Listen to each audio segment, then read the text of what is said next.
السلام عليكم ورحمة الله.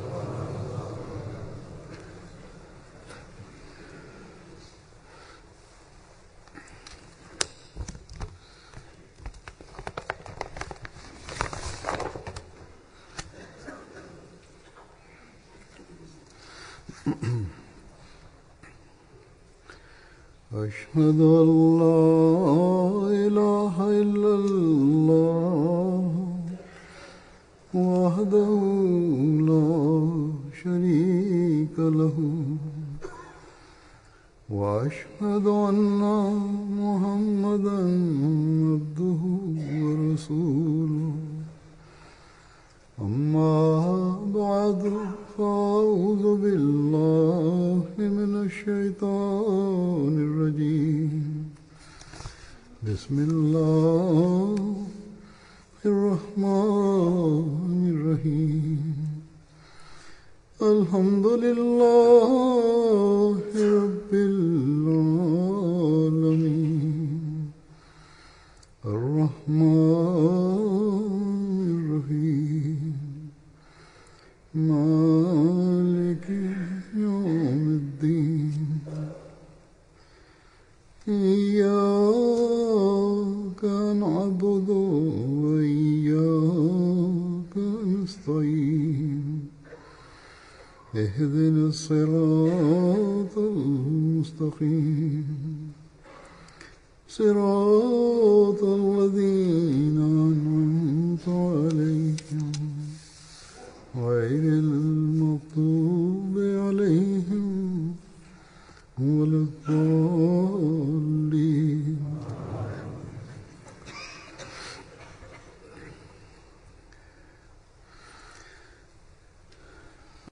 റമദാൻ അതിൻ്റെ അനേകം ബർക്കത്തുകൾ കൂടെ കൊണ്ടുവരുന്നു. ആരാണോ ഇതിൻ്റെ യാഥാർത്ഥ്യം മനസ്സിലാക്കുന്നത് അവർ ഇതിൽ നിന്ന് അനുഗ്രഹവും കരസ്ഥമാക്കുന്നു. എനിക്ക് ഒരുപാട് ആളുകളുടെ കത്തുകൾ വന്നുകൊണ്ടിരിക്കുന്നു. ഞങ്ങൾക്ക് ഈ ദിവസങ്ങളിൽ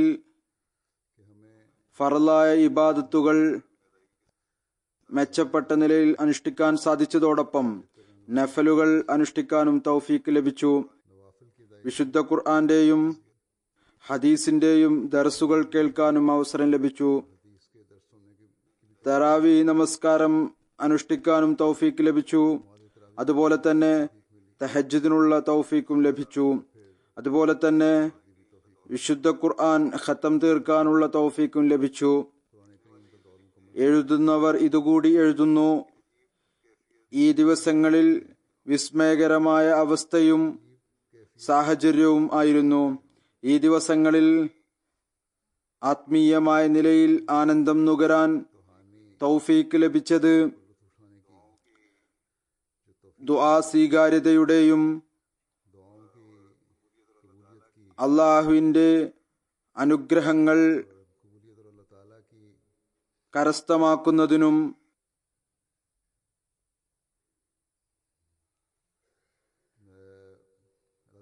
ആത്മീയമായ നിലയിൽ അനുഭൂതി കരസ്ഥമാക്കാനും ലഭിച്ച തൗഫീക്ക് റമദാനിൽ ഏതെല്ലാം അനുഗ്രഹങ്ങൾ സ്വരുക്കൂട്ടാനാണോ ഞങ്ങൾക്ക് തൗഫീക്ക് ലഭിച്ചത്,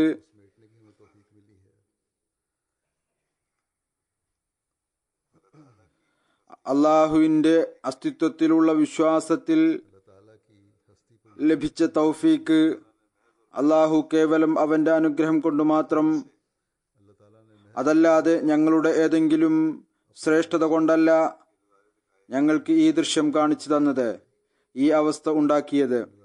അവർ എഴുതുന്നു: താങ്കൾ ദുആ ചെയ്താലും ഈ അവസ്ഥ എപ്പോഴും നിലനിൽക്കുമാറാകട്ടെ. ഏതെല്ലാം ആത്മീയ അനുഭൂതികളാണോ അള്ളാഹു നമ്മെ അനുഗ്രഹിച്ചത്, നമ്മുടെ ഏതെങ്കിലും അലസത കൊണ്ടോ ബലഹീനത കൊണ്ടോ, ഞങ്ങളുടെ ഏതെങ്കിലും തെറ്റുകൾ കാരണത്താലോ, ഞങ്ങളുടെ ഏതെങ്കിലും അഹങ്കാരം കൊണ്ടോ, ഞങ്ങളുടെ ഏതെങ്കിലും അനിഷ്ടകരമായ പ്രവൃത്തികൾ കൊണ്ടോ, അള്ളാഹുവിനോടുള്ള കടമകളും സൃഷ്ടികളോടുള്ള കടമകളും നിറവേറ്റാത്തതു കാരണത്താലോ ഞങ്ങൾ ഈ ദിവസങ്ങളിൽ പ്രാപിച്ചതിന്റെ അനുഗ്രഹം ഇല്ലാതായി തീരുന്ന ഒരവസ്ഥ ഉണ്ടായിപ്പോകരുത്. ഈ എല്ലാ അനുഗ്രഹങ്ങളും അള്ളാഹുവിന്റെ ഫضലുകളും ഞങ്ങൾക്ക് ഈ മാസം ലഭിച്ചത് ഞങ്ങൾ പാഴാക്കിക്കളയുന്നവരായി തീരരുത്. പറയുന്നു, അള്ളാഹു ഞങ്ങൾക്ക് ഈ എല്ലാ അനുഗ്രഹങ്ങളും എല്ലായ്പ്പോഴും ലഭിക്കുന്നതായി മാറ്റുമാറാകട്ടെ. ഇവർ ഏതുവിധത്തിലുള്ള ആഗ്രഹമാണോ പ്രകടിപ്പിച്ചത്, ആരാണോ യഥാർത്ഥമായ നിലയിൽ റമദാന്റെ അനുഗ്രഹങ്ങളിൽ നിന്ന് അനുഗ്രഹം കരസ്ഥമാക്കാൻ വേണ്ടി പരിശ്രമം നടത്തിയത്, അഥവാ അവരിൽ ഏതെങ്കിലും വിധത്തിലുള്ള കുറവോ ബലഹീനതയോ ഉണ്ടായിരുന്നുവെങ്കിൽ പോലും അള്ളാഹു കേവലം അവന്റെ അനുഗ്രഹം കൊണ്ട് മാത്രം മാപ്പാക്കി കൊടുത്തുകൊണ്ട്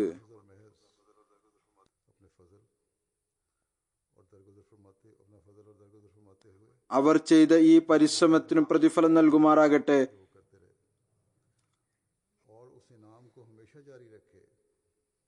ആ പാരിതോഷികം എപ്പോഴും നിലനിർത്തുമാറാകട്ടെ. ഏതൊന്നാണോ അവൻ റമദാനിൽ ഏതെങ്കിലുമൊക്കെ വിധത്തിൽ റഹ്മത്തിൽ നിന്നും മഗ്ഫിറത്തിൽ നിന്നും അവർക്ക് നൽകിയത്, ആരാണോ ഉന്നതമായ നിലവാരം കരസ്ഥമാക്കിയത് അവരുടെ നിലവാരത്തെയും ഉയർത്തുമാറാകട്ടെ. ആരാണോ സാധാരണ പരിശ്രമം നടത്തിയത് അവരുടെ പരിശ്രമത്തിനും അനുഗ്രഹം നൽകിക്കൊണ്ട് അവരുടെ ചുവടുകൾ പുരോഗതിയിലേക്ക് സ്ഥായിയായി മുന്നേറിക്കൊണ്ടിരിക്കുന്നതാക്കി തീർക്കുമാറാകട്ടെ. എന്നാൽ ഓരോ വ്യക്തിയും സ്വയം തനിക്ക് വേണ്ടിയും ദുആ ചെയ്തുകൊണ്ടിരിക്കേണ്ടതാണ്. ഇനി ഞങ്ങളുടെ ചുവടുകൾ പിന്നോട്ട് പോകരുത്, മറിച്ച് മുന്നോട്ട് കുതിച്ചുകൊണ്ടിരിക്കണം. അതിനായി പരിശ്രമിക്കുകയും വേണം. ഏതുവരെ അള്ളാഹുവിനോടുള്ള കടമകളും സൃഷ്ടികളോടുള്ള കടമകളും നാം നിറവേറ്റിയോ അതിൽ നിന്ന് ഒരിക്കലും തന്നെ ചുവടുകൾ പിറകോട്ട് പോകരുത്. നാം ഒരിക്കലും തന്നെ പിറകോട്ട് വഴുതി വീഴുന്നവർ ആകരുത്. നാം കേവലം അവിടെ ചുവടുകൾ ഉറപ്പിക്കുന്നവരായി തീരണം എന്ന് മാത്രമല്ല, മറിച്ച് അള്ളാഹുവിനോട് തൗഫീക്ക് ചോദിച്ചുകൊണ്ട് മുന്നോട്ടു പോകുന്നതിന് വേണ്ടി അവരവരുടെ കഴിവനുസരിച്ച് പരിശ്രമിക്കുകയും വേണം, ദുആയും ചെയ്യണം. അള്ളാഹു നമുക്ക് അതിനുള്ള തൗഫീക്ക് നൽകിക്കൊണ്ടിരിക്കുമാറാകട്ടെ. അള്ളാഹു വിവിധ മാർഗങ്ങളിലൂടെ ദാസന്മാരുടെ ശ്രദ്ധ ദുആയിലേക്ക് ക്ഷണിച്ചിട്ടുണ്ട്. ഇപ്രകാരം പറഞ്ഞിരിക്കുന്നു, ഞാൻ നിങ്ങളുടെ അടുത്തേക്ക് വരുന്നു. അതിൽ കേവലം റമദാൻ മാസത്തെക്കുറിച്ച് മാത്രമല്ല പറഞ്ഞിരിക്കുന്നത്, മറിച്ച് പറഞ്ഞത് ആരാണോ അസ്വസ്ഥതയിൽ ഉള്ളത്, ഗതിമുട്ടിയ നിലയിൽ ഉള്ളത്, അങ്ങനെ എന്നിലേക്ക് ദുആ ചെയ്തു കൊണ്ടുവരുന്നത്, ഞാൻ അവരുടെ ദുആ കേൾക്കുന്നു. അള്ളാഹു പറയുന്നു, അമ്മൻ യുജീബുൽ മുസ്തറ ഇദാ ദആഹു വയക്ഷിഫു സൂഅ.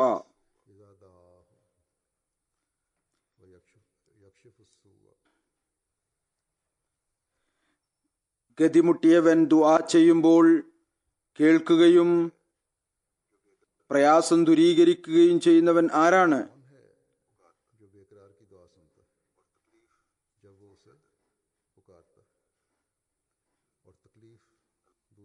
അള്ളാഹു തുടർന്ന് പറയുന്നു,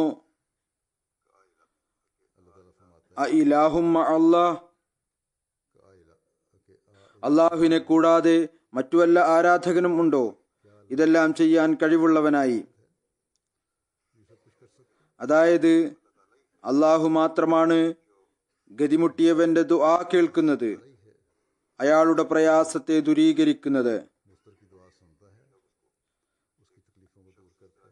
അവനെ ഒരാൾ ഗതിമുട്ടിയ അവസ്ഥയിൽ വിളിക്കുമ്പോൾ ഹദ്റത്ത് മസീഹ് മൗഊദ് അലൈഹി സ്വലാത്തു വസ്സലാം ഈ ആയത്തിനെ ഉദ്ധരിച്ചുകൊണ്ടൊരു സ്ഥലത്ത് പറയുന്നു, അള്ളാഹു വിശുദ്ധ ഖുർആനിൽ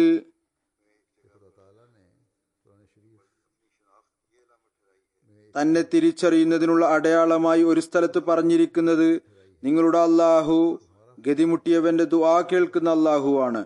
പിന്നീട് മറ്റൊരു സ്ഥലത്ത് അല്ലാഹു പറയുന്നു, ഉദ്ഊനി അസ്തജിബ് ലക്കും, നിങ്ങൾ എന്നെ വിളിക്കുക, ഞാൻ നിങ്ങളുടെ വിളിക്ക് ഉത്തരം നൽകും. ഏതെല്ലാം ആത്മീയ അനുഗ്രഹമാണോ കരസ്ഥമാക്കിയത്, അള്ളാഹുവിന്റെ എത്രത്തോളം നാം സമീപസ്ഥരായോ, ദുആ സ്വീകാര്യതയുടെ ഏതൊരു ദൃശ്യമാണോ നാം കണ്ടത്, അത് എല്ലായ്പ്പോഴും നമ്മുടെ കൂടെ ഉണ്ടാകണം.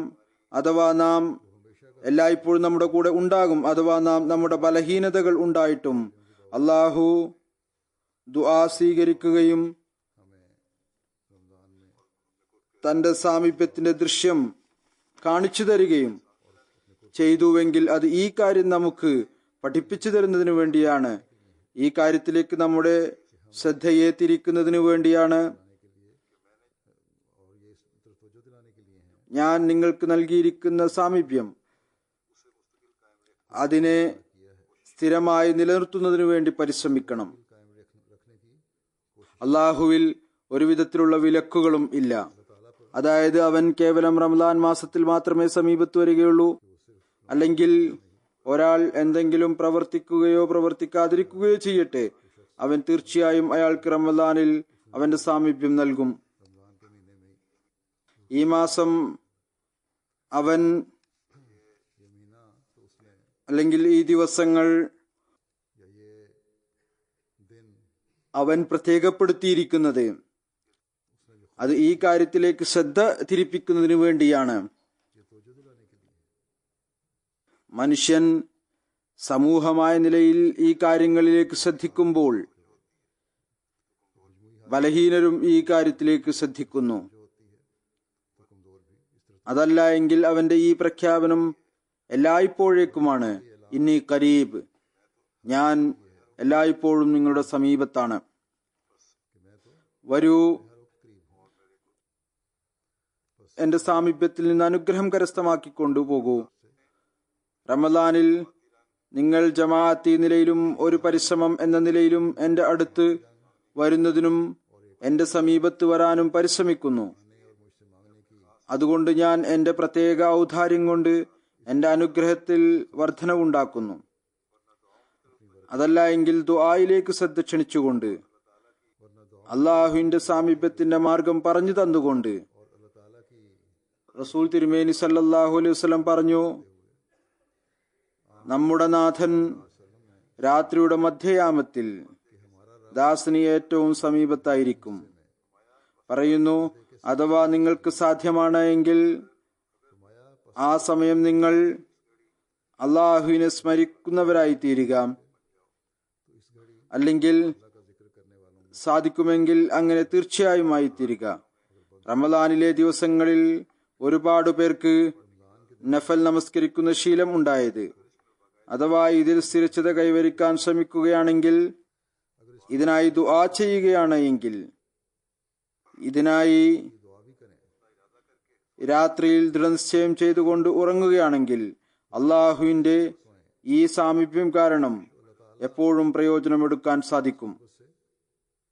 അള്ളാഹുവിന്റെ സാമീപ്യം ഉണ്ടായിക്കഴിഞ്ഞാൽ മനുഷ്യൻ അള്ളാഹുവിന്റെ അഭയത്തിലും അവന്റെ കോട്ടയിലും ആയിരിക്കും.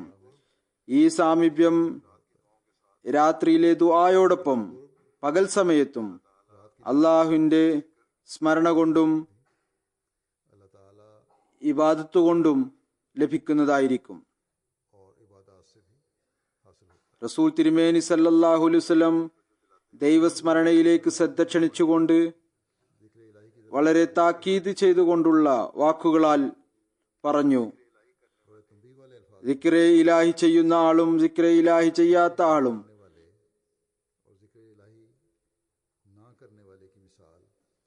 ജീവനുള്ളവനെയും മരിച്ചവനെയും പോലെയാണ്.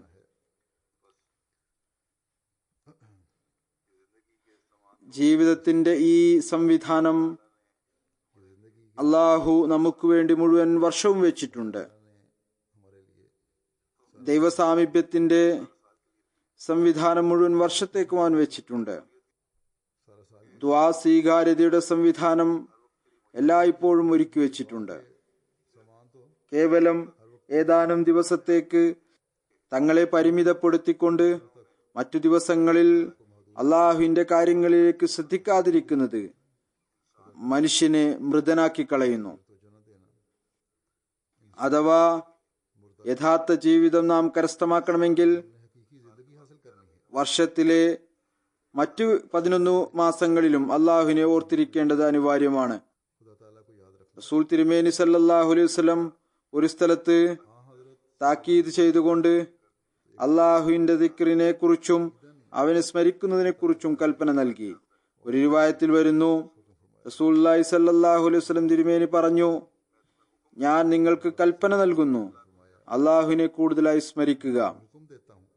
ദൈവസ്മരണയുടെ ഉദാഹരണം ഇപ്രകാരം മനസ്സിലാക്കുക: ഏതെങ്കിലും ഒരാളെ അയാളുടെ ശത്രു വളരെയധികം വേഗതയോടുകൂടി പിന്തുടരുകയും ഏതുവരെ എന്നാൽ ആ വ്യക്തി ഓടി ഒരു സുരക്ഷിതമായ കോട്ടയിൽ അഭയം തേടി അങ്ങനെ ശത്രുവിന്റെ കൈകളിൽ അകപ്പെടുന്നതിൽ നിന്ന് രക്ഷപ്പെട്ടു. പറയുന്നു, ഇതുപോലെ ദാസൻ ശൈത്താനിൽ നിന്ന് മോക്ഷം നേടുകയില്ല, എന്നാൽ അള്ളാഹുവിനെ സ്മരിക്കുന്നതിലൂടെയല്ലാതെ. അള്ളാഹു തന്റെ സംരക്ഷണത്തിൽ കേവലം പ്രത്യേക ദിവസങ്ങൾ മാത്രമല്ല വെച്ചിട്ടുള്ളത്, മറിച്ച് ഇന്നി കരീബ് എന്ന അവന്റെ പ്രഖ്യാപനം എല്ലായ്പ്പോഴും എല്ലാ സ്ഥലത്തേക്കും കൂടിയാണ്. അവന്റെ സുദൃഢമായ അഭയകേന്ദ്രങ്ങൾ എല്ലായിടത്തും ഉണ്ട്, എല്ലാ സമയത്തും ഉണ്ട്. എപ്പോഴും വിശ്വാസിക്ക് അഭയം നൽകുന്നതിനു വേണ്ടി അതിന്റെ വാതിലുകൾ തുറന്നിട്ടിരിക്കുകയാണ്. ശൈത്താനെ തടയുന്നതിനും അള്ളാഹുവിന്റെ ദാസരെ ശൈത്താനിൽ നിന്ന് രക്ഷപ്പെടുത്തുന്നതിനും വേണ്ടി എല്ലായ്പ്പോഴും അള്ളാഹുവിന്റെ ഊർജസ്വലരായ സുരക്ഷാഭടന്മാർ ഈ സ്ഥലങ്ങളിൽ നിലനിൽക്കുന്നുണ്ട്. എന്നാൽ മനുഷ്യൻ സ്വയം തന്റെ ബുദ്ധിയില്ലായ്മ കൊണ്ട് തന്റെ ശത്രുവിൽ നിന്ന് രക്ഷപ്പെടുന്നതിനു വേണ്ടി അള്ളാഹുവിന്റെ അഭയത്തിലേക്ക് ഓടുന്നതിന് പകരം ഭയാനകമായ മാർഗത്തിലേക്ക് ചരിക്കാൻ തുടങ്ങിയാൽ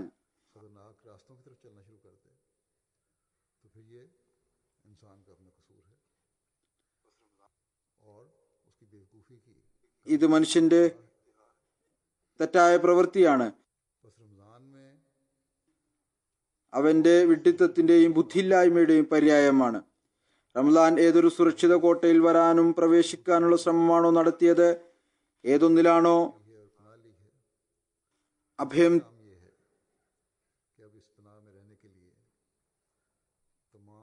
നേടിയത്, നമ്മുടെ ജോലി ഇതാണ്: ഇനി ഈ അഭയത്തിൽ വസിക്കുന്നതിനു വേണ്ടി മുഴുവൻ സുരക്ഷിതവും ഉപയോഗിക്കുക.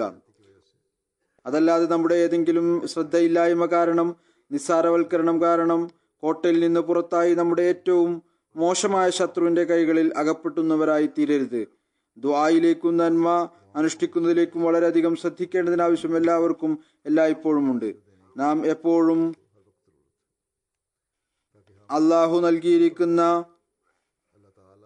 അഭയസ്ഥാനത്ത് വസിക്കുന്നവരായിത്തീരുന്നതിനു വേണ്ടി ദുആയിലും ദിക്റിലായാലും ശക്തി ചെലുത്തുക. നമ്മുടെ ദുആകളുടെ അവസ്ഥ എന്തായിരിക്കണം, എങ്ങനെയാണ് നാം ദുആ ചെയ്യേണ്ടത്, ഇതിനെക്കുറിച്ച് ഒരു സ്ഥലത്ത് ഹദ്റത്ത് മസീഹ് മൗഊദ് അലൈഹി സ്വലാത്തു വസ്സലാം പറയുന്നു: ഓർത്തുകൊള്ളുക, അള്ളാഹു വലിയ നിരാശ്രയനാണ്. ഏതുവരെ കൂടുതലായും കൂടെയും വളരെ അധികവും കൂടെയും വേദനയോടുകൂടി ദുആ ചെയ്യുന്നില്ലയോ? വളരെ ആധിക്യവും അനിവാര്യമാണ്, വേദനയും നിർബന്ധമാണ്. ഏതുവരെ അങ്ങനെ ദുആ ചെയ്യുന്നില്ലയോ അവൻ വിലവെക്കുകയില്ല. പറഞ്ഞു നോക്കൂ, ആരുടെയെങ്കിലും ഭാര്യയോ കുട്ടിയോ രോഗിയായാൽ, അതല്ലെങ്കിൽ ആരുടെയും പേരിൽ ശക്തമായ കേസുണ്ടായിക്കഴിഞ്ഞാൽ ഈ കാര്യങ്ങൾ അയാളെ എത്രമാത്രം വ്യാകുലപ്പെടുത്തും. ദുആയിലും ഏതുവരെ യഥാർത്ഥത്തിലുള്ള വേദനയും വിരഹവും ഉണ്ടാകുന്നില്ലയോ അതുവരെ സ്വാധീനമില്ലാത്തതും നിരർത്ഥകവുമായ ഒരു കാര്യമാണ്. സ്വീകാര്യതയ്ക്കായി വേദന നിബന്ധനയാണ്. പറഞ്ഞു, സ്വീകാര്യതയ്ക്കുള്ള നിർബന്ധ നിബന്ധന അസ്വസ്ഥതയും വ്യാകുലതയും ഉണ്ടായിരിക്കണം എന്നതാണ്. മനുഷ്യൻ ദുആ ചെയ്യുമ്പോൾ കേവലം നാവ് കൊണ്ട് വാക്കുകൾ പറയുക എന്നത് മാത്രമല്ല, ഉപരിപ്ലവമായ നിലയിൽ പറയുക എന്നതല്ല, മറിച്ച് ഒരു വ്യാകുലതയും ഒരസ്വസ്ഥതയും വേണം ദുആയുടെ സമയത്ത്. വീണ്ടും പറയുന്നു, ദുആ സ്വീകാര്യതയ്ക്കായി ഈ ഒരു നിബന്ധനയും ഉണ്ട്. അവിടുന്ന് പറഞ്ഞു, ഏതൊരാൾക്ക് വേണ്ടിയാണോ മനുഷ്യൻ ദുആ ചെയ്യുന്നത് അയാൾക്ക് വേണ്ടി ഹൃദയത്തിൽ വേദന ഉണ്ടായിരിക്കണം. മനുഷ്യൻ തനിക്കായി ദുആ ചെയ്യുന്നു, വളരെ വേദനയോടുകൂടി ദുആ ചെയ്യുന്നു. ഏതുപോലെ ഹദ്റത്ത് മസീഹ് മൗഊദ് അലൈഹി സ്വലാത്തു വസ്സലാം പറഞ്ഞു, തന്റെ ബന്ധുക്കൾക്കും ഭാര്യക്കും കുട്ടികൾക്കും വേണ്ടിയും ദുആ ചെയ്യുന്നു.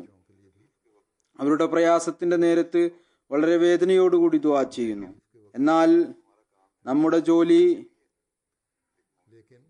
ഒരു മുഅ്മിന്റെ ജോലി ഇതുകൂടിയാണ്, തങ്ങളുടെ ഈ വ്യക്തിപരമായ വൃത്തത്തിൽ നിന്ന് പുറത്തു വന്ന് ജമാഅത്തിന് വേണ്ടിയും വളരെയധികം ദുആ ചെയ്യുക, മുസ്ലിം ഉമ്മത്തിനു വേണ്ടിയും വളരെയധികം ദുആ ചെയ്യുക, താങ്കളുടെ രാജ്യങ്ങൾക്ക് വേണ്ടിയും ദുആ ചെയ്യുക, ലോകത്തിന് മേൽ ഭയാനകമായ അപകടങ്ങൾ മൂടിക്കൊണ്ടിരിക്കുന്നത് ദൂരപ്പെടുന്നതിനു വേണ്ടിയും ദുആ ചെയ്യുക.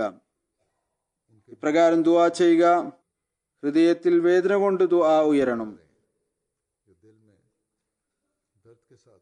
കേവലം ഉപരിപ്ലവമായ ദുആ മാത്രം ആയിരിക്കരുത്.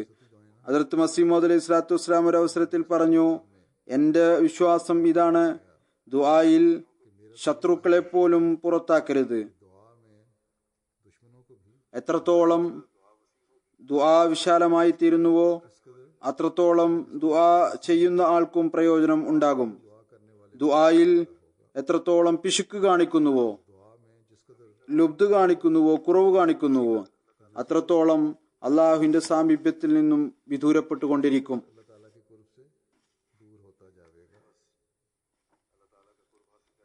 അള്ളാഹുവിന്റെ സാമീപ്യം കരസ്ഥമാക്കുന്നതിനുള്ള ഒരു തെളിവ് ഇതുകൂടിയാണ്. മനുഷ്യൻ കേവലം തന്റെ അസ്തിത്വത്തിൽ മാത്രം പരിമിതപ്പെടാതിരിക്കുക, മറിച്ച് തന്റെ ദുആകളെ വിശാലമാക്കുക. ഇന്നത്തെ സമൂഹവും ലോകവും പരസ്പരം ഇത്രയധികം അടുത്താണ്. മറ്റുള്ളവർക്കായി ചെയ്യുന്ന ദുആയിലൂടെ മനുഷ്യൻ സ്വയം തനിക്ക് തന്നെ പ്രയോജനം എത്തിക്കുകയാണ് ചെയ്യുന്നത്. അതായത് അള്ളാഹുവിന്റെ ഭാഗത്തു നിന്നുള്ള ഒരു പ്രതിഫലം കൂടാതെ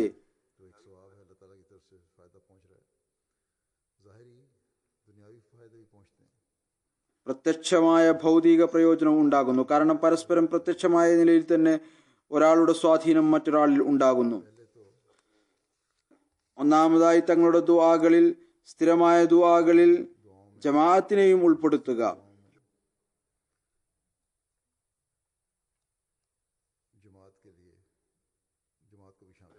ഇന്ന് ഓരോ അഹമ്മദിയുടെയും നിർബന്ധ കടമയാണിത്. അവർ മൊത്തത്തിൽ ജമാഅത്തിനെ തങ്ങളുടെ ദുആയിൽ ഉൾപ്പെടുത്തേണ്ടതാണ്. പാകിസ്ഥാനിൽ ജമാഅത്തിന്റെ അവസ്ഥയെക്കുറിച്ച് എല്ലാവർക്കും അറിയാവുന്നതാണ്. ഈ ദിവസങ്ങളിൽ ഏതെങ്കിലുമൊക്കെ കേസോ അല്ലെങ്കിൽ ഏതെങ്കിലുമൊക്കെ മാർഗത്തിലൂടെ ബുദ്ധിമുട്ടിക്കാനുള്ള ശ്രമം ചില ഭരണകൂട വക്താക്കളുടെ ഭാഗത്ത് നിന്ന് അല്ലെങ്കിൽ മൗലവിമാരുടെ ഭാഗത്ത് നിന്ന് ഉണ്ടായിക്കൊണ്ടിരിക്കുന്നു. അള്ളാഹു ഇവരുടെ ഷർറിൽ നിന്ന് പാകിസ്ഥാനി അഹമ്മദികളെ രക്ഷിക്കുമാറാകട്ടെ. അതുപോലെ തന്നെ രാജ്യത്തിന്റെ രാഷ്ട്രീയ അവസ്ഥ, അതിൽ ഭരണകൂടവും തങ്ങളിൽ നിന്ന് ശ്രദ്ധ തിരിക്കുന്നതിനു വേണ്ടി ചില ബലഹീനരെ അല്ലെങ്കിൽ ന്യൂനപക്ഷത്തെ മറ്റു ചില മാർഗങ്ങളിലൂടെ വിവിധ സംഘങ്ങൾ മുഖേന അല്ലെങ്കിൽ വിവിധ ആളുകൾ മുഖേന അല്ലെങ്കിൽ നമ്മൾ മുഖേന നഷ്ടമുണ്ടാക്കാൻ ശ്രമം നടത്താൻ സാധ്യതയുണ്ട്. പിന്നീട് അതിനുശേഷം സ്വയം തന്നെ അത്തരം പ്രവർത്തികൾ ചെയ്യിപ്പിച്ചുകൊണ്ട് ലോ ആൻഡ് ഓർഡറിന്റെ സ്ഥാപനം എന്ന പേരും പറഞ്ഞുകൊണ്ട് കൂടുതൽ അത്തരത്തിലുള്ള നിയമങ്ങൾ ഇവരുണ്ടാക്കുന്നു. അങ്ങനെ തങ്ങളുടെ ഇഷ്ടത്തിനനുസരിച്ചുള്ള നിയമം നടപ്പിൽ വരുത്തുന്നതിനു വേണ്ടി, അങ്ങനെ തങ്ങളുടെ ഭരണത്തെ അല്ലെങ്കിൽ കസേരയെ കൂടുതൽ ദൃഢപ്പെടുത്തുന്നതിനു വേണ്ടി. ഈ കാര്യത്തെക്കുറിച്ചുള്ള വാർത്തകൾ ഏതായിരുന്നാലും അവിടെയും മീഡിയയിൽ പുറത്തു വന്നുകൊണ്ടിരിക്കുന്നു. ഇതിന്റെ യാഥാർത്ഥ്യം എന്താണ് എന്ന് അള്ളാഹുവിന് മാത്രമേ നല്ലപോലെ അറിയുകയുള്ളൂ. എന്നാൽ അത്തരത്തിലുള്ള കുതന്ത്രങ്ങൾ ഈ രാഷ്ട്രീയ ഭരണകൂടങ്ങൾ ഭൂതകാലത്തിൽ ചെയ്തു കഴിഞ്ഞിട്ടുണ്ട്. അതുകൊണ്ട് ദുആയുടെ പ്രത്യേകമായ ആവശ്യമുണ്ട്. പാകിസ്ഥാനി അഹമ്മദികൾ അവിടെ താമസിക്കുന്നവർ തങ്ങൾക്കായി പ്രത്യേകം ദുആ ചെയ്യേണ്ടതാണ്. മുമ്പും ഞാൻ പല പ്രാവശ്യം പറഞ്ഞിട്ടുണ്ട്, ദുആയിൽ ഉണ്ടായിരിക്കേണ്ട ഒരു ആവേശം അതില്ല. അതുകൊണ്ട് ഇതിലേക്ക് ശ്രദ്ധിക്കുക. ഏതുവരെ ദുആയെ കൂടാതെയുള്ള ഏതെങ്കിലും പരിശ്രമത്തെ കുറിച്ച് ചോദിക്കുകയാണെങ്കിൽ നാം മുമ്പൊരിക്കലും തന്നെ നിയമം കയ്യിലെടുത്തിട്ടില്ല, പ്രതികാരം ചെയ്തിട്ടില്ല, ഇനി ഭാവിയിലും അങ്ങനെ ചെയ്യുകയില്ല. എന്നാൽ ദുആയുടെ ആയുധമുണ്ട്, അത് നാം എപ്പോഴും ഉപയോഗിക്കാറുണ്ട്. അള്ളാഹു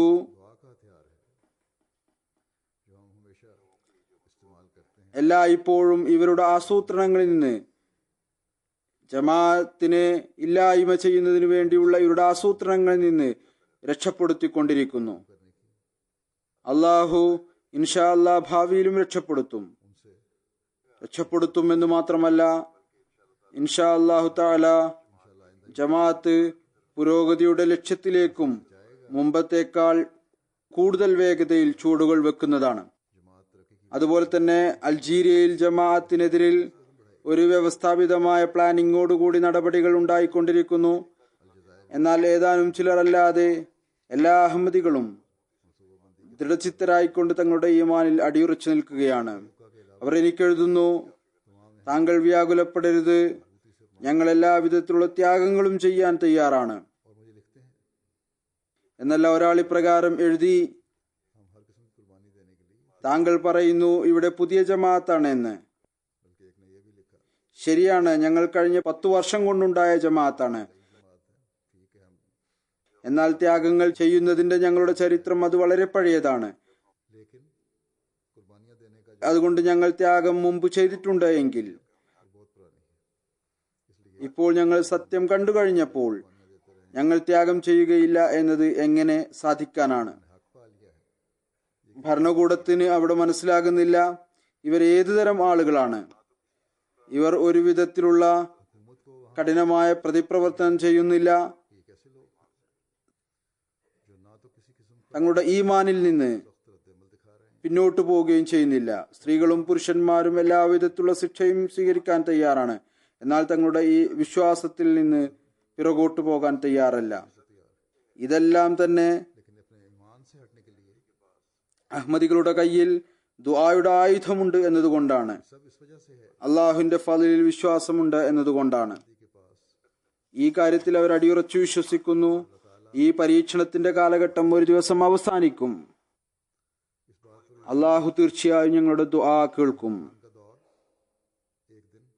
നാം ആ അള്ളാഹുവിന്റെ മുമ്പിൽ കുനിയുന്നവരാണ്. അവൻ എല്ലാ ശക്തിയുടെയും ഉടമസ്ഥനാണ്. അവൻ ഉറപ്പുള്ള താങ്ങാണ്. അവനോടൊപ്പം ആരെങ്കിലും ഒട്ടിച്ചേർന്നു നിന്നാൽ അവൻ അയാളുടെ സുദൃഢമായ താങ്ങായി മാറുന്നു. അയാളുടെ അഭയമായി തീരുന്നു. നമ്മുടെ അള്ളാഹു എല്ലാ ചക്രവർത്തിമാരെക്കാളും ഭരണകർത്താക്കളെക്കാളും ഉന്നത പ്രതാപം ഉള്ളവനാണ്. അവൻ സമദാണ്. ഈ ഭൗതിക ഭരണകൂടങ്ങളും ശക്തികളും അവന്റെ മുമ്പിൽ ഒരു നിസ്സാര ഉറുമ്പിന് തുല്യം പോലുമല്ല. നമ്മുടെ അല്ലാഹു എത്രമാത്രം പ്രതാപവാനാണ് എങ്കിൽ പിന്നെ നാം ഭയപ്പെടേണ്ട ആവശ്യമില്ല. പിന്നെ പരീക്ഷണങ്ങൾ വരാറുണ്ട്, ചില ത്യാഗങ്ങൾ നൽകേണ്ടതായി വരും. എന്നാൽ അവസാന വിജയവും ആരുടെ കൂടെയാണോ അള്ളാഹു ഉള്ളത് അവർക്കാണ്. അഹമ്മദിയ ജമാഅത്തിന്റെ ചരിത്രം പറഞ്ഞു തരുന്നു, അള്ളാഹു എല്ലാ അവസരത്തിലും ജമാഅത്തിനെ തന്റെ അഭയത്തിൽ വെച്ചിട്ടുണ്ട്. ശത്രുക്കൾ പരാജിതരും അപമാനിതരുമായിട്ടുണ്ട്. അഥവാ ആവശ്യമുണ്ടെങ്കിൽ ഈ കാര്യമാണ്, നാം അള്ളാഹുവിന്റെ സുരക്ഷിതമായ കോട്ടയിൽ അഭയം പ്രാപിക്കുന്നതിനു വേണ്ടി തങ്ങളുടെ ദുആയിലും ദിക്റുകളിലും നിലനിർത്തുക എന്ന് മാത്രമല്ല, അതിനെ വർദ്ധിപ്പിക്കുക. പാകിസ്ഥാനിൽ ഞാൻ മുമ്പ് പറഞ്ഞതുപോലെ എല്ലാ അഹമ്മദികളുടെയും ജോലിയാണ് ദുആയിലേക്ക് ശ്രദ്ധിക്കുക എന്നത്.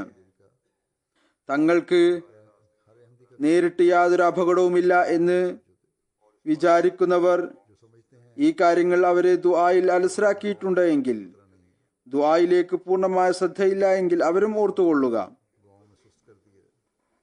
അവരിലും പരീക്ഷണത്തിന്റെയും പരീക്ഷയുടെയും കാലഘട്ടം വരാം. തങ്ങളുടെ ഈമാനെ സുരക്ഷിതമാക്കി വെക്കുന്നതിനു വേണ്ടി അവർക്കും അള്ളാഹുവിന്റെ അഭയത്തിൽ തന്നെ വരേണ്ടതായി വരും. അഥവാ ഈമാൻ സംരക്ഷിക്കണമെന്നുണ്ട് എങ്കിൽ. അതുകൊണ്ട്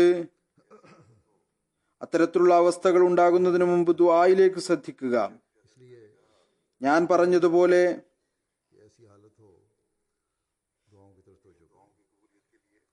ദുആയുടെ സ്വീകാര്യതക്കായി അഥവാ ഇപ്പോൾ ആർക്കെങ്കിലും ഭൗതികമായിട്ടുള്ള സുഖങ്ങളുണ്ട് എങ്കിൽ പോലും ഒരു വേദനയോടുകൂടി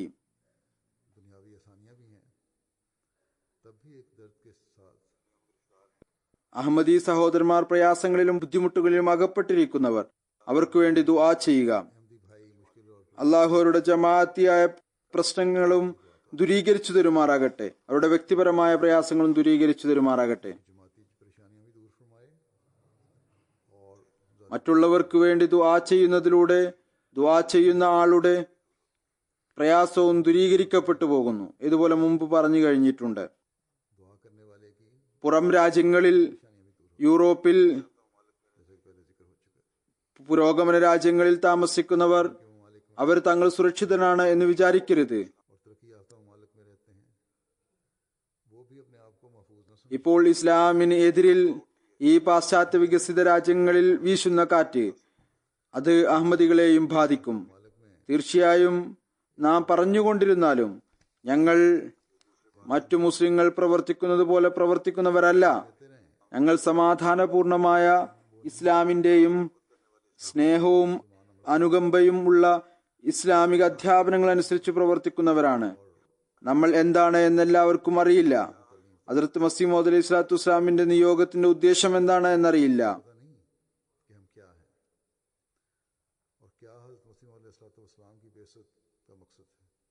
നാം എല്ലാവരിലേക്കും ഈ സന്ദേശം എത്തിക്കുകയും ചെയ്തിട്ടില്ല.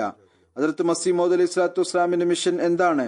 എന്തെങ്കിലും ചെയ്യുന്ന വ്യക്തി അന്ധനായിക്കൊണ്ട് ചെയ്യുന്നു, അന്ധനായിക്കൊണ്ടാണ് ചെയ്യുക. അത്തരം സംഭവങ്ങൾ ഇവിടെയും നടക്കാറുണ്ട്, നടന്നുകൊണ്ടിരിക്കുന്നു, നടക്കാൻ തുടങ്ങിക്കൊണ്ടിരിക്കുന്നു. ഇസ്ലാമിക വിരുദ്ധരും വംശീയ വിരുദ്ധരുമായ ആളുകൾ മുസ്ലിങ്ങൾക്കെതിരിലും നടപടികൾ എടുത്തുകൊണ്ടിരിക്കുന്നു, മറ്റ് സമൂഹങ്ങൾക്കെതിരിലും നടപടികൾ എടുത്തുകൊണ്ടിരിക്കുന്നു.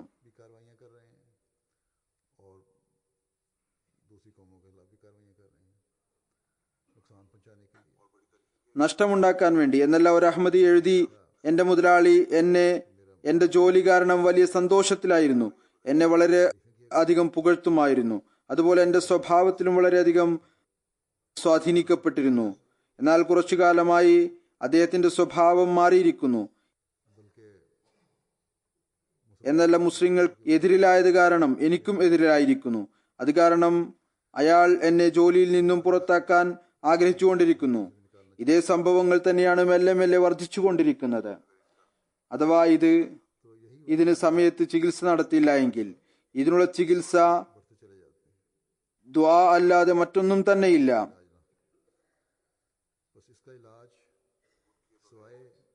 അള്ളാഹുമായി തങ്ങളുടെ ബന്ധം സുദൃഢമാക്കാതെ കണ്ട് ആർക്കും തന്നെ ഈ അവസ്ഥകളിൽ നിന്ന് രക്ഷപ്പെടാൻ സാധിക്കുകയില്ല.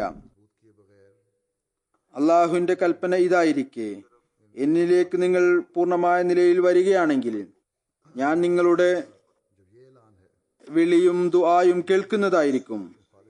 പിന്നീട് ഈ മാർഗത്തെ നാം നമ്മുടെ മുഴുവൻ കഴിവുകൾ കൊണ്ടും ഉപയോഗിക്കേണ്ടതാണ്. എല്ലാ തന്ത്രങ്ങളും ഇല്ലാതായപ്പോൾ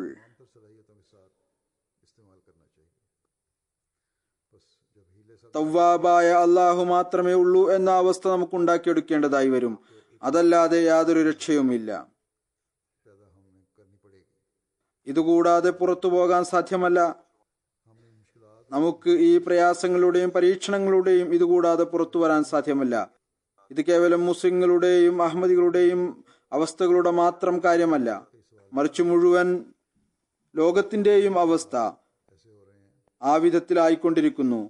ലോകം അല്ലാഹുവിന്റെ കോപത്തിലേക്കും അതിന്റെ നാശത്തിലേക്കും മുന്നേറിക്കൊണ്ടിരിക്കുകയാണ്. വൻശക്തികൾ ഇപ്പോൾ മുസ്ലിങ്ങളെ പരസ്പരം തമ്മിലടിപ്പിക്കുകയാണ്. ഞാൻ ഏതാനും വർഷങ്ങളായി പറഞ്ഞു വരുന്നത് പോലെ മുസ്ലിങ്ങൾ അവരുടെ കൈകളിൽ വിഡ്ഢികളായിക്കൊണ്ട് തങ്ങളുടെ ശക്തി ക്ഷയിപ്പിച്ചുകൊണ്ടിരിക്കുകയാണ്. തങ്ങളുടെ രാജ്യത്തിന്റെ പുരോഗതിയെ അനേകം പതിറ്റാണ്ടുകൾ പിന്നോട്ട് ആക്കിയിരിക്കുന്നു. ഇപ്പോൾ അമേരിക്കയുടെ തന്ത്രമായി കാണാൻ സാധിക്കുന്നത് അത് വളരെയധികം ഭയാനകമാണ്. സിറിയയിൽ യുദ്ധത്തിന്റെ അത്തരത്തിലുള്ള അവസ്ഥകൾ ഉണ്ടാക്കുന്നു, ഭാവിയിൽ കൂടുതൽ ഉണ്ടാക്കിക്കൊണ്ടിരിക്കും. ഇറാന്റെ സഹായം സിറിയക്ക് നേരിട്ട് ലഭിക്കുന്ന അവസ്ഥ ഉണ്ടാകും. ഒരുപക്ഷെ അത്തരം അവസ്ഥയിൽ ഇറാൻ സൈന്യത്തെ അയക്കാനും സാധ്യതയുണ്ട്. പിന്നീട് അമേരിക്കയും ഇസ്രായേലും ഇറാനെതിരെയുള്ള തങ്ങളുടെ ശത്രുത തീർക്കും. പിന്നീട് നേരിട്ട് ഇറാനുമായി യുദ്ധം ആരംഭിക്കും. നിർഭാഗ്യവശാൽ സൗദി അറേബ്യയിലെ ഭരണകൂടവും അവർക്ക് ഒപ്പം നിൽക്കും. പ്രത്യക്ഷമായ നിലയിൽ ഇത് തന്നെയാണ് കാണുന്നത്. വളരെ ഹിക്മത്തോടുകൂടി ഇസ്ലാമിനെതിരിൽ അസൂയയും വിദ്വേഷവും മുസ്ലിം ഭരണകൂടങ്ങളെ ബലഹീനമാക്കാനുള്ള ശ്രമങ്ങൾ അതിൽ ഈ സംഘടനകൾ പ്രവർത്തിച്ചു കൊണ്ടിരിക്കുകയാണ്, ചെയ്തുകൊണ്ടിരിക്കുന്നു. എന്നാൽ ഈ യുദ്ധം പിന്നീട് പരിമിതപ്പെടുകയില്ല. റഷ്യയും മറുഭാഗത്തിന്റെ സഹായത്തിന്റെ പേരിൽ വരുന്നതായിരിക്കും. അതിനെക്കുറിച്ച് അവർ ഇടയ്ക്കിടയ്ക്ക് പ്രകടനം നടത്തിക്കൊണ്ടിരിക്കാറുണ്ട്. അങ്ങനെ ഒരു ലോകമഹായുദ്ധത്തിന്റെ രൂപമായി മാറും. ഇത് തന്നെയാണ് ഇപ്പോൾ അവലോകനം ചെയ്യുന്നവരും പറഞ്ഞുകൊണ്ടിരിക്കുന്നത്. ഈ യുദ്ധത്തിന്റെ ഫലമായി ഏതെങ്കിലും ഒരു മുസ്ലിം രാജ്യം ഇതുവരേക്കും എന്തെങ്കിലും പ്രയോജനം എടുത്തിട്ടുണ്ട് എങ്കിൽ ഈ യുദ്ധം കാരണം ഞാൻ മുമ്പും പറഞ്ഞതുപോലെ ഒരുപാട് രാജ്യങ്ങൾ പിന്നോട്ട് പോയിരിക്കുന്നു. ഇവരും പിറകോട്ട് പോകുന്നതായിരിക്കും. അതിന്റെ നഷ്ടം മുസ്ലിങ്ങൾക്കായിരിക്കും. അതുപോലെ തന്നെ ഖത്തറിന്റെ പ്രശ്നവും ഇപ്പോൾ ഉണ്ട്. ഇതും മുസ്ലിങ്ങളെ തമ്മിലടിപ്പിക്കാനുള്ള ശ്രമമാണ്. തീവ്രവാദത്തെ ഇല്ലായ്മ ചെയ്യുക എന്നതിനേക്കാൾ കൂടുതലായി ഈ കാര്യമാണ് കാണാൻ സാധിക്കുന്നത്. കക്ഷിത്വം കാരണം ഒരു അസൂയ ഉണ്ടായിരിക്കുകയാണ്. ധനം സ്വായത്തമാക്കാനുള്ള ഒരു ശ്രമം കൂടിയാണിത്. തങ്ങൾക്ക് കീഴിൽ കൊണ്ടുവരാനുള്ള ശ്രമം കൂടിയാണ്. അമേരിക്ക ആദ്യം സൗദി അറേബ്യയോട് പറഞ്ഞിരുന്നു, തീർച്ചയായും ഖത്തറിനുമേൽ വിലക്കുകൾ ഏർപ്പെടുത്തിക്കൊള്ളുക. ഇതിനെക്കുറിച്ചുള്ള പരാമർശമാണ് മീഡിയയിൽ കൂടുതൽ വരുന്നത്. അമേരിക്കൻ പ്രസിഡന്റിന്റെ പര്യടനത്തിന് ശേഷം അമേരിക്കനിൽ നിന്ന് അനുവാദം ലഭിച്ചതിന് ശേഷമാണ് ഖത്തറിനെതിരിൽ നടപടിയെടുത്തത്. ഇതെല്ലാം തന്നെ നടന്നു കഴിഞ്ഞുവെങ്കിൽ അമേരിക്കയുടെ ഭരണകൂടം പറയുന്നത് സൗദി അറേബ്യയുടെ കൂടെയുള്ളവരും രഞ്ജിപ്പിനായി വളരെ കഠിനമായ നിബന്ധനകളാണ് വെക്കുന്നത്. അവര് ചെറിയ നിബന്ധനകൾ വെക്കേണ്ടതാണ്. തങ്ങൾ ഈ കാര്യത്തിൽ ന്യൂട്രലൈസ് ആണ് എന്ന് പ്രകടമാക്കുന്നതിനു വേണ്ടി മുസ്ലിം ഭരണകൂടത്തിന് അറിയുന്നില്ല, മുസ്ലിങ്ങൾക്കെതിരിൽ ഒരു തന്ത്രം ചെയ്തുകൊണ്ടിരിക്കുകയാണ്, എന്നല്ല ഇസ്ലാമിനെതിരിൽ വഞ്ചന നടത്തിക്കൊണ്ടിരിക്കുകയാണ്. അതിൽ നിന്ന് എപ്പോഴും രക്ഷപ്പെടേണ്ടതാണ്. ഇത് മിഡിൽ ഈസ്റ്റിലെ ഏതാനും അറേബ്യൻ രാജ്യങ്ങളുടെ മാത്രം പ്രശ്നമല്ല. അവരിൽ മാത്രമല്ല യുദ്ധത്തിന്റെ തീക്കനൽ കത്തുക. അമേരിക്കയുടെയും കൊറിയയും തമ്മിലുള്ള പ്രതിസന്ധിയും വരുന്ന ഓരോ ദിവസവും വർദ്ധിച്ചുകൊണ്ടിരിക്കുകയാണ്. ലോകത്തിന്റെ അവസ്ഥകളെ വീക്ഷിക്കുകയും നിരീക്ഷണം നടത്തുകയും ചെയ്യുന്നവർ ഈ കാര്യം തുറന്ന നിലയിൽ പറയുന്നു. അമേരിക്കയുടെ നിസ്സാരമായ ആയുധപ്രയോഗം പോലും, അല്ലെങ്കിൽ കഠിനമായ രീതി, അല്ലെങ്കിൽ കൊറിയയുടെ ഭാഗത്തു നിന്നുണ്ടാകുന്ന ആയുധപ്രയോഗം അത് നഷ്ടം ഒന്നും ഉണ്ടാക്കാത്ത കേവലം ഭയപ്പെടുത്താൻ മാത്രമുള്ളതാണെങ്കിലും ശരി, ഈ മേഖലയിൽ ഭയാനകമായ യുദ്ധത്തിന് കാരണമായി തീരും. ലോകത്തിന്റെ അവസ്ഥ വളരെ ഭയാനകമായതാണ്. ചൈന കൊറിയയുടെ സഹായിയാണ്.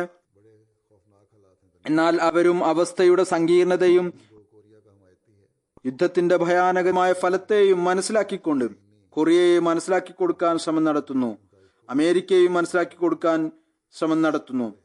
അതുപോലെ തന്നെ പുതിയ കണ്ടുപിടുത്തങ്ങളുണ്ട്. മനുഷ്യൻ തങ്ങളുടെ ഇടപാടുകൾക്കായി തങ്ങളുടെ റെക്കോർഡ് സൂക്ഷിക്കുന്നതിനു വേണ്ടി തങ്ങളുടെ സാമൂഹികവും മറ്റുള്ളതുമായ സംവിധാനങ്ങൾ ചരിപ്പിക്കുന്നതിനു വേണ്ടി വലിയ എളുപ്പങ്ങൾ ഉണ്ടാക്കിയിട്ടുണ്ട്. കമ്പ്യൂട്ടറുകൾ ഒരുപാട് കാര്യങ്ങൾ ഏറ്റെടുത്തിട്ടുണ്ട്. എന്നാൽ ഈ കണ്ടുപിടുത്തങ്ങൾ തന്നെ ലോകത്തിന്റെ നാശത്തിനും കാരണമാകാൻ ഇടയുണ്ട്. ഇപ്പോൾ ഇടയ്ക്കിടയ്ക്ക് ചിലപ്പോൾ ചില രാജ്യങ്ങളിൽ, ചിലപ്പോൾ മുഴുവൻ ലോകത്തും സൈബർ അറ്റാക്ക് നടന്നുകൊണ്ടിരിക്കുന്നു. ഇത് മുഖേന മുഴുവൻ വ്യവസ്ഥിതിയും കീഴ്മേൽ മറിയുന്നു. ഇവിടെയും NHSന്റെ വ്യവസ്ഥിതി കീഴ്മേൽ മറിഞ്ഞു, എയർഫോഴ്സിന്റെ സംവിധാനം കീഴ്മേൽ മറിഞ്ഞു. യുദ്ധത്തിന്റെ അവസ്ഥകൾ ഉണ്ടാക്കുന്നതിൽ, യുദ്ധത്തിന് കാരണമായി തീരുന്നതിൽ ഈ സൈബർ ആക്രമണങ്ങളും ഭയാനകമായ പങ്ക് വഹിക്കുന്നതും നഷ്ടം ഉണ്ടാക്കുന്നതുമായി തീരും. അതുകൊണ്ട് തന്നെ നാറ്റോയുടെ ഒരു പ്രതിനിധി ഇത് വ്യക്തമാക്കുകയുണ്ടായി.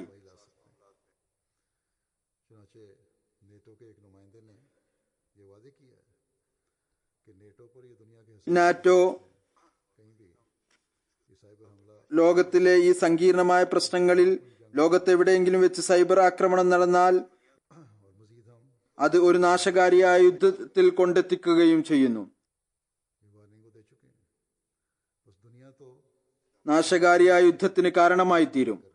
ഞങ്ങൾക്ക് ഇത്തരത്തിലുള്ള കൂടുതൽ ആക്രമണങ്ങളെ സഹിക്കാൻ സാധ്യമല്ല. ഈ വാണിംഗ് അവർ നൽകിക്കഴിഞ്ഞിരിക്കുന്നു. ലോകം അതിന്റെ നാശത്തിലേക്കുള്ള സംവിധാനം സ്വയം ഒരുക്കിക്കൊണ്ടിരിക്കുകയാണ്. പിന്നീട് ഭൗതികരുടെ പുരോഗതി അവരുടെ സുരക്ഷിതത്വത്തിന് ജാമ്യം ആയിരിക്കുമെന്നവർ കരുതുന്നു. എന്നാൽ ഇത് അവരുടെ നാശത്തിന് കാരണമായി തീരാം. അതുപോലെ ഭൗതിക ഭരണകൂടങ്ങളുടെ തലവന്മാർ തങ്ങളുടെ പ്രയോജനത്തിനു വേണ്ടി തികച്ചും അശ്രദ്ധരായി മാറിയിരിക്കുന്നു. പ്രത്യേകിച്ച് ലോകത്തിലെ ഏറ്റവും വലിയ പ്രത്യക്ഷ ശക്തിയുടെ പ്രസിഡന്റ് തന്റെ ഭാവനയിൽ ഇരുന്നു കൊണ്ട് വിടുവായുത്തം പറഞ്ഞ് ലോകം ഞാൻ പറഞ്ഞതുപോലെ ചലിക്കും എന്ന് വിചാരിക്കുന്നു. എന്നാൽ അയാളുടെ ഈ സംസാരം അവസ്ഥകളെ കൂടുതൽ മോശമാക്കിക്കൊണ്ടിരിക്കുകയാണ്. ഒരു കാര്യം ഇതിൽ നിന്ന് വ്യക്തമാണ്. അയാളുടെ അഹങ്കാരം കാരണം തന്റെ എല്ലാ എതിരാളികളെയും, മുസ്ലിങ്ങളോടുള്ള വെറുപ്പ് കാരണം മുസ്ലിങ്ങളെയും ഇല്ലായ്മ ചെയ്യാൻ തുനിഞ്ഞിറങ്ങിയിരിക്കുകയാണ്. തന്റെ എതിരാളികൾ അവർ ആരുമാകട്ടെ ഇല്ലായ്മ ചെയ്യാൻ തുനിഞ്ഞ് ഇറങ്ങിയിരിക്കുകയാണ്. ഈ കാര്യത്തെക്കുറിച്ച് അശ്രദ്ധനാണ്. ലോകത്ത് വിവിധ കാരണങ്ങൾ കൊണ്ട് ഉണ്ടായിക്കൊണ്ടിരിക്കുന്ന അവസ്ഥ, അതിന്റെ ഭയാനകമായ പരിണിത ഫലത്തിൽ നിന്ന് അവരും സുരക്ഷിതരായിരിക്കുകയില്ല. മുസ്ലിങ്ങളുടെ നിർഭാഗ്യമാണ്, ഏതൊന്നാണോ ഇസ്ലാമിന്റെ കേന്ദ്രം ആയിട്ടുള്ളത് അവിടുത്തെ രാജാവും വിശ്വസ്തനല്ല. തന്റെ പ്രയോജനത്തിനും പ്രദേശത്ത് തന്റെ വലിപ്പത്തരം അംഗീകരിപ്പിക്കുന്നതിനു വേണ്ടി അമുസ്ലിങ്ങളുടെ മടിത്തട്ടിൽ വീണ് ഇസ്ലാമിനെ ബലഹീനമാക്കിക്കൊണ്ടിരിക്കുന്നു. ഞാൻ പറഞ്ഞതുപോലെ സൗദി ഭരണകൂടത്തിന്റെ അവസ്ഥ ഇതാണ്. മുസ്ലിം ഭരണകൂടത്തിന്റെ നേതാക്കന്മാർ അവർ പൊതുവായ നിലയിൽ തങ്ങളുടെ പ്രജകളുടെ മേൽ അക്രമം ചെയ്ത് പൊതുജനങ്ങളിൽ വലിയ ഒരു വിഭാഗത്തെ തങ്ങൾക്കെതിരിലാക്കി മാറ്റിയിരിക്കുന്നു.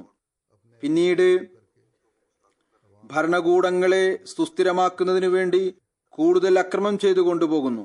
ഈ അവസ്ഥയാണ് സിറിയയിൽ ഉള്ളത്. ഇത് തന്നെയാണ് ഇറാഖിലും ഉള്ളത്, അല്ലെങ്കിൽ മറ്റു രാജ്യങ്ങളിലും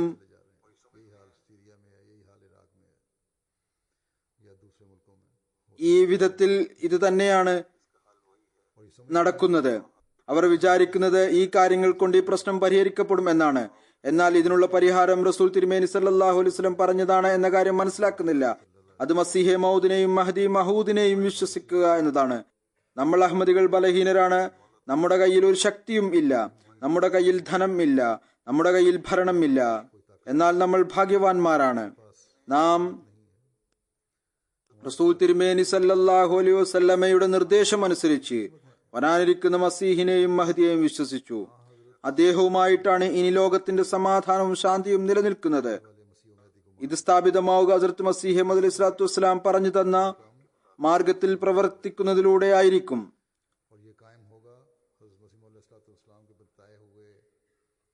ലോകം അഥവാ യുദ്ധത്തിന്റെ നാശത്തിൽ നിന്നും ഭീകരതയിൽ നിന്നും രക്ഷപ്പെടും എന്നുണ്ടെങ്കിൽ അതൊരൊറ്റ മാർഗത്തിലൂടെ മാത്രമേ രക്ഷപ്പെടുകയുള്ളൂ. അതാണ് എല്ലാ അഹമ്മദികളുടെയും ഒരു വേദനയോടുകൂടിയുള്ള ഈ നാശത്തിൽ നിന്ന് മനുഷ്യ സമൂഹത്തെ രക്ഷപ്പെടുത്തുന്നതിന് വേണ്ടിയുള്ള ദുആ. റസൂൽ തിരുമേനി സല്ലല്ലാഹു അലൈഹി വസല്ലം ഒരവസരത്തിൽ പറഞ്ഞു,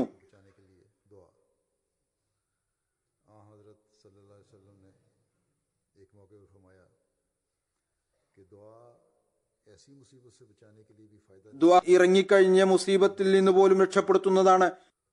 അതുപോലെ തന്നെ ഇപ്പോൾ ഇറങ്ങിക്കഴിഞ്ഞിട്ടില്ലാത്ത മുസീബത്തിൽ നിന്നും രക്ഷപ്പെടുത്തും. പറഞ്ഞു, അല്ലയോ അള്ളാഹുവിന്റെ ദാസരെ, ദുആയെ തങ്ങളുടെ മേൽ നിർബന്ധമാക്കുക.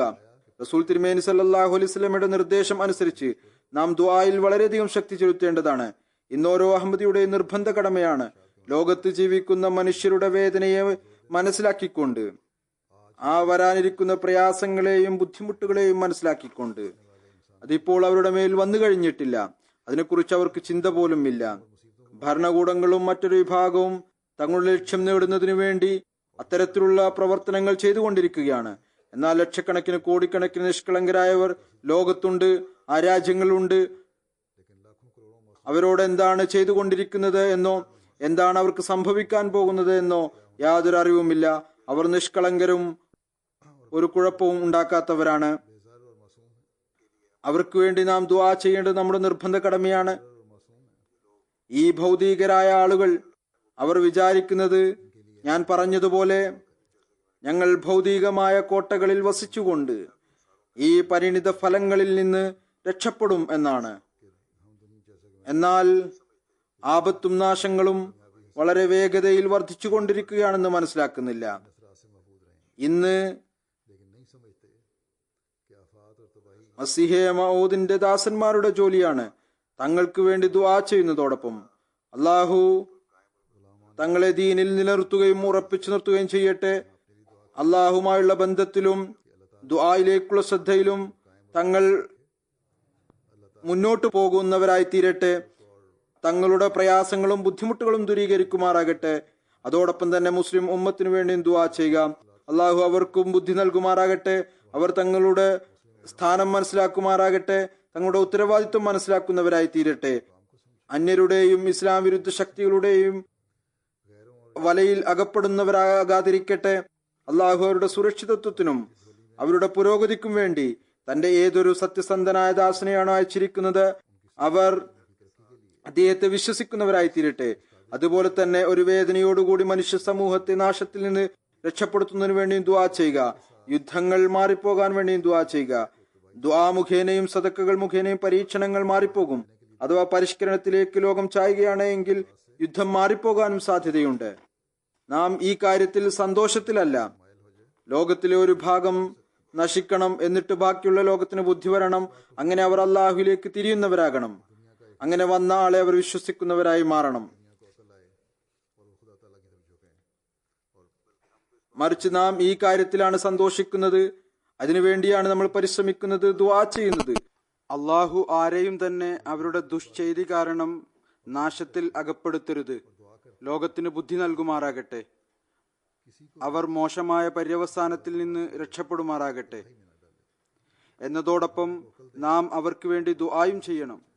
മസീഹെ മൗഊദിന്റെ ദാസന്മാരുടെ ജോലി ഈ സന്ദേശത്തെ പൊതുവിൽ പ്രചരിപ്പിക്കുക. അതായത് സുരക്ഷയുടെ കോട്ട അത് മസീഹെ മൗഊദ് അലൈഹി സ്വലാത്തു വസ്സലാമിലൂടെയാണ് ലഭിക്കുക, അല്ലെങ്കിൽ അദ്ദേഹവുമായി ഒട്ടിച്ചേർന്ന് നിൽക്കുന്നതിലാണ് ലഭിക്കുക. അതോടൊപ്പം തന്നെ നാം അവർക്ക് വേണ്ടി ദുആയും ചെയ്യണം. ഈ ഒരു വിശ്വാസത്തോടു കൂടി ദുആ ചെയ്യുക. അള്ളാഹു നമ്മുടെ ദുആ കൊണ്ട് ഇവർക്ക് ബുദ്ധി നൽകുമാറാകട്ടെ. അള്ളാഹു ഇവരെ നാശത്തിന്റെ ഗർത്തത്തിൽ നിന്ന് രക്ഷിക്കുകയും ചെയ്യുമാറാകട്ടെ. അള്ളാഹു നമുക്ക് നമ്മുടെ ഈ മിഷൻ പൂർത്തിയാക്കുവാൻ തൗഫീഖ് നൽകുമാറാകട്ടെ.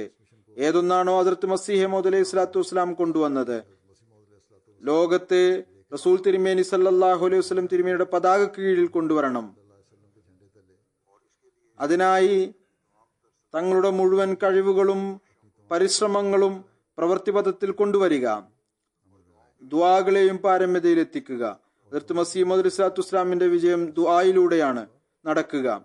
അങ്ങേക്ക് ദുആയുടെ ആയുധമാണ് നൽകിയിരിക്കുന്നത്.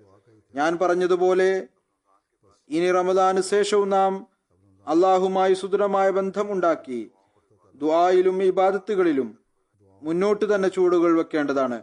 അള്ളാഹു നമുക്കതിനുള്ള തൗഫീക്ക് നൽകുമാറാകട്ടെ. ഹദ്റത്ത് മസീഹ് മൗഊദ് അലൈഹി സ്വലാത്തു വസ്സലാം പറയുന്നു, ദുആ വലിയ ഒരു ധനവും ശക്തിയുമാണ്. വിശുദ്ധ ഖുർആനിൽ ഇടയ്ക്കിടയ്ക്ക് ഇതിനെക്കുറിച്ച് ഉപദേശിച്ചിട്ടുണ്ട്. അത്തരം ആളുകളുടെ അവസ്ഥകളും പറഞ്ഞു തന്നിട്ടുണ്ട്. ആരാണോ ദുആ മുഖേന പ്രയാസത്തിൽ നിന്ന് മോചിതരായത്, പറയുന്നു, പ്രവാചകന്മാരുടെ ജീവിതത്തിന്റെ അടിവേരും അവരുടെ വിജയത്തിന്റെ അടിസ്ഥാനവും യഥാർത്ഥത്തിലുള്ള മാർഗവും ഈ ദുആ തന്നെയാണ്. പറയുന്നു, ഞാൻ ഉപദേശിക്കുന്നു, നമ്മുടെ ഈമാനികവും കർമ്മപരവുമായ ശക്തികളെ വർദ്ധിപ്പിക്കുന്നതിനു വേണ്ടി ദുആയിൽ മുഴുകുക. ദുആ മുഖേന അത്തരത്തിലുള്ള പരിവർത്തനം ഉണ്ടാകും.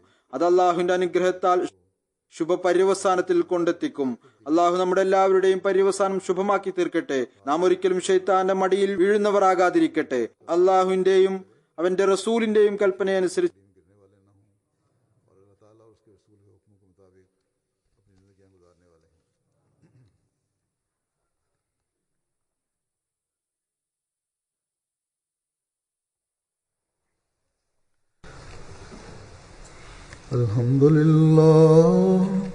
Alhamdulillah nahmaduhu wa nasta'inuhu wa nastaghfiruhu wa nu'minu bihi wa natawakkalu alayhi wa na'udhu billahi min shururi anfusina wa min sayyiati a'malina.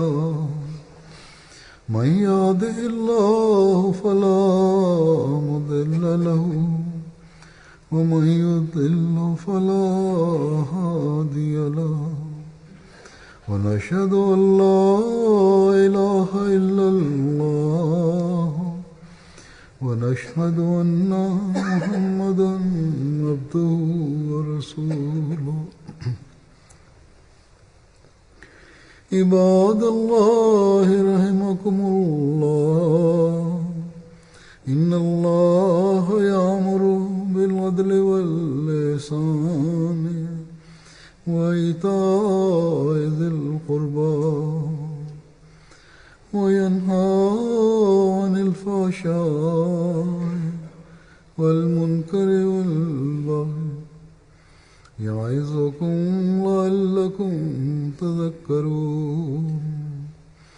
اذكروا الله يذكركم وادعوه يستجب لكم ولذكر الله أكبر.